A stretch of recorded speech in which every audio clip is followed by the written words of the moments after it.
তুমি ছোট হও বা তুমি বড় হও, প্রত্যেকটা মানুষের জীবনের নিজস্ব সম্মান থাকাটা ভীষণ জরুরি। সম্মান জিনিসটা কিন্তু বাজারে কিনতে পাওয়া যায় না, যে কারোর মধ্যে না থাকলে কিনে এনে দিয়ে দিলাম। সম্মানটা নিজস্ব একটা বংশের পরিচয়, নিজস্ব একটা মানসিকতার পরিচয়, নিজস্ব রক্তের পরিচয়।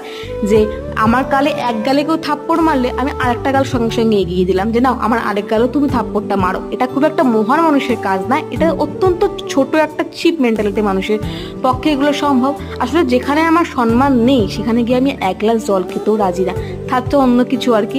যদিও এই ভিডিওটার সঙ্গে কথাগুলোর কোনো সম্পর্ক নেই। আমার দাদার ছেলে ছিল আজকে সন্ধ্যাবেলা জন্মদিন, দুজনেই সেখানে চলে এসেছি। বার্থডেটা কাজ ছিল জানো, মাঝখানে থেকে সবচেয়ে বড় সদস্য দেখতে পারে তারই বার্থডে ছিল। তারা ছবিটা আমি স্ক্রিনে দিয়ে দেবো এখানে। তো অনেকদিন পর যেহেতু ভাই বোনরা সব একসাথে হয়েছে, সবাই মিলে অনেকক্ষণ গল্প গুজব করেছি, তারপর সুন্দর করে ফ্রাইড রাইস আর চিকেন দিয়ে আজকে রাতের খাবারটা সেরেছি। আর এরপরে একে একে সব মিলে বাড়ি ফিরবো, কারণ প্রায় রাত 11:30 বাজতে চলেছে।